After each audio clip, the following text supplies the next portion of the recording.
দাবানল নিয়ে করা আশঙ্কা সত্য হলো। আবহাওয়াবিদরা সতর্ক করেছিলেন দমকা হাওয়ার তোড়ে আগুন ছড়াতে পারে প্রচণ্ড গতিতে।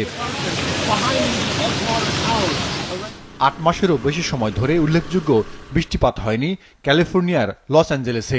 এমন একটি অঞ্চলে তীব্র বাতাস এবং শুষ্ক বনভূমি দাবানলের ইন্ধন জুগিয়েছে। যুক্তরাষ্ট্রের ন্যাশনাল ওয়েদার সার্ভিস নতুন করে সতর্ক করেছে, বুধবার সকাল পর্যন্ত বাতাসের গতিবেগ ঘন্টায় 110 কিলোমিটার পর্যন্ত হতে পারে।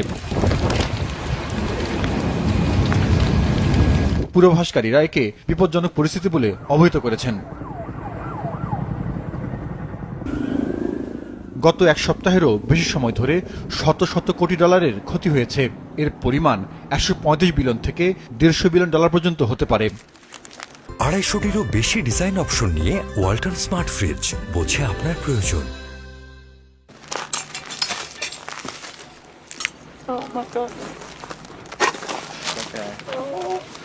ক্ষয়ক্ষতির পরিমাণ বেশি, কারণ পুড়ে যাওয়া অধিকাংশ বাড়ি যুক্তরাষ্ট্রের সবচেয়ে ব্যয়বহুল বসতি।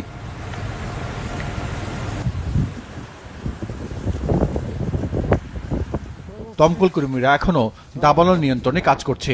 জ্বলতে থাকা বড় 3টি দাবানলের একটি প্যালিসেডসের আগুন 14% নিয়ন্ত্রণে এসেছে, তবে পুড়ে ছাই হয়েছে 96 বর্গ কিলোমিটার এলাকা।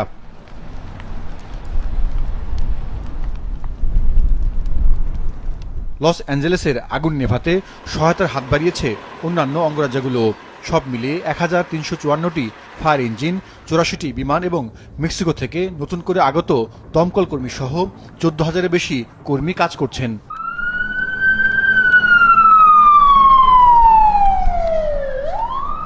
প্রশাসনের পক্ষ থেকে বলা হয়েছে, দাবানলের ঝুঁকিতে থাকা এলাকায় লোকজনকে ফিরতে দেওয়া হবে না। এমন অবস্থায় অবনতি হয়েছে আইন শৃঙ্খলার। দমকল কর্মীর পরিচয়েও ঘটছে লুটপাট। অভিযান চালিয়ে গ্রেফতার করা হয়েছে বেশ কয়েকজনকে।